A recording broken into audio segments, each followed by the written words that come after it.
बोल रही है।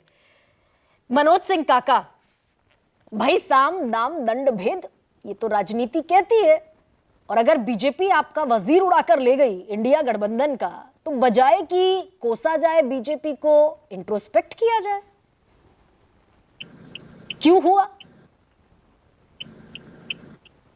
अब ये क्यों हुआ, एक बात है। किसी लेखक ने कहा है कि बातें यहाँ थी पाइए, बातें यहाँ थी पाओ, और शहनवाज भाई ने तो बड़े बेबाकी से और ऐसी मासूका है कि रोज रूठ जाती है, रोज तलाक दे देती है, मगर बेइंतहा प्यार है, गाली देती है।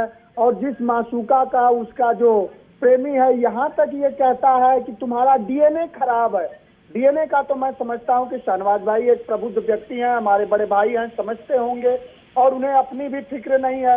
एक साथी जो आए दिन अभी समाजवादी होने का अपना रोज विचार प्रस्तुत करते थे, उस साथी का भी मैंने विचार सुना किस तरह से बदलता है। तो इस पर तो यही कहा जा सकता है कि तेरे पैरों के नीचे जमीन नहीं, कमाल है तुम्हें फिर भी यकीन नहीं, और तुम आगे ये है कि तू एक बेहतरीन से गाली से मुमकिन नहीं। तो ये हालात है कि आपकी इस तरह से बदल रही है परिभाषाएं, और इस तरह से सुबह शाम, और फिर भी अपने आप को आप कह रहे हैं कि निजी स्वार्थ नहीं है।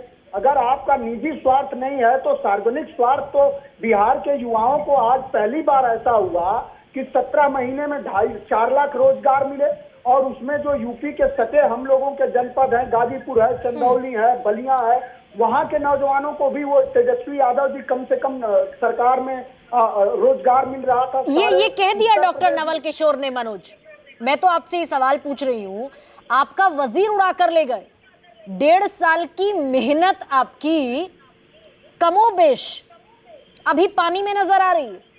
रचयिता, निर्माता, कंस्ट्रक्शन जिसने किया इंडिया गठबंधन का, वो उड़ाकर ले गए। तो ये इंट्रोस्पेक्शन का वक्त भी है क्या? हुआ क्यों? लोकतंत्र में गरिमा जो वजीर है, वो लोकतंत्र में वजीर, और चाहे लोकतंत्र में जो भी मूल्य है वो जनमानस का है। और जनमानस तो ये देख रही पूरे देश के, उत्तर प्रदेश में तो आज पीडीए की अवधारणा की हम लोग, आपसे जब मैं संवाद कर रहा हूँ तो दलित पिछड़ों का भी आज ही की बात है कि यूजीसी ने पूरे देश के विश्वविद्यालयों में, यूजीसी के चेयरमैन ने फरमान जारी कर दिया कि जो एसटी और आदिवासी समाज की जो सीटें हैं उसे जनरल के द्वारा भरा जाएगा। तो नरेंद्र मोदी जी से और मोदी जी के सरकार से ये सवाल है कि आप चाहे सरकारें जितने खरीद लें, आप मर्यादा पुरुषोत्तम राम के अनुनायी बनते हैं, आप अनुनायी तो नहीं है। वो राम तो एक सरकार को और सत्ता को लात मार के वनवास चले गए थे, और आप सत्ता हासिल करने के लिए दुनिया भर की अनिश्चितता, मनोज थोड़ा सा हो सकते हैं, सारा आप करते हैं। मनोज, आध्यात्मिक तरफ कभी फिर जाएंगे, एक सेकंड, आध्यात्मिक तरफ कभी फिर जाएंगे। आप भी पीडीए का जो नारा बुलंद करते हैं वो इसलिए कि सबको न्याय दिला सके, न्याय होगा सत्ता से, और बिहार की 40 सीटों का प्रबंध कर लिया बीजेपी ने। कांग्रेस की मात्र 1 सीट है, बिहार जेडीयू जुगाड़ ली 16 सीटों वाली, बीजेपी के खुद के पास 17 सीटें हैं, एलजेपी के दोनों घटक साथ हैं, 5 इनके, एक इनका है, 5 उनके। बिहार की जो जनमानस है वो राजनीतिक रूप से गरिमा जी बहुत चेतना संपन्न है। वो कर्पूरी ठाकुर की धरती है, वो जगदेव बाबू की धरती है, वो जयप्रकाश की धरती है, वो लालू की धरती है। बिहार की धरती जानती है कि बीपी मंडल के सपनों को किसने रौंदा। इसी भारतीय जनता पार्टी बीपी मंडल के सपने साकार न हो, उसकी 40 संस्तुतियां लागू न हो, सामंतियों का दबदबा चले, एक जाति विशेष के लोगों को शैक्षणिक से लेकर शासकीय व्यवस्थाओं में नौकरी मिले, इसका सारा कुत्सित काम अगर कोई करता है तो संघ करता है। संघ से ये सवाल है, और नरेंद्र मोदी जी से और बीजेपी, और वही बीजेपी 78 सीटें जीत लेती है विधानसभा में।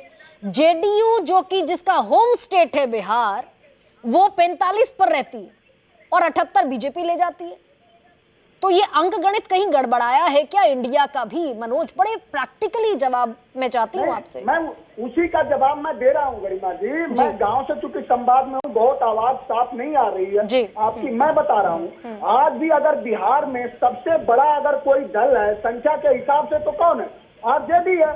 और आरजेडी ने ही जातिगत जनगणना का जो सवाल रहा, और उसको जो मूर्त रूप देने का हम लोगों को अच्छे से पता है कि उसको व्यापक रूप अगर इस देश के सदन में किसी ने दिया तो अखिलेश यादव ने दिया, और उसको मूल रूप देने का काम तेजस्वी जी और लालू प्रसाद यादव जी के दबाव में, जो आरजेडी के जनमानस उसके दबाव में नीतीश जी ने शुरू किया। हाँ, और तो नीतीश आज जी को- नीतीश आपके लिए भी, नीतीश जी के नीतीश निजी आपके लिए स्वार्थी भी व्यक्ति कोई नहीं है। अनटचेबल हो गए नीतीश आज आपके लिए भी। अभी तक आप भी नहीं, नीतीश का झंडा बुलंद करते थे, मेरे आरक्षण देखिए, हम- आरक्षण के पैरोकार, मैं आरक्षण के खत्म कर दे रहा हूँ। 7 सेकंड दे दीजिए प्लीज। देखिए, तेजस्वी जी ने तो वो बात बोली है जो बिहार के गरिमा को बढ़ाया।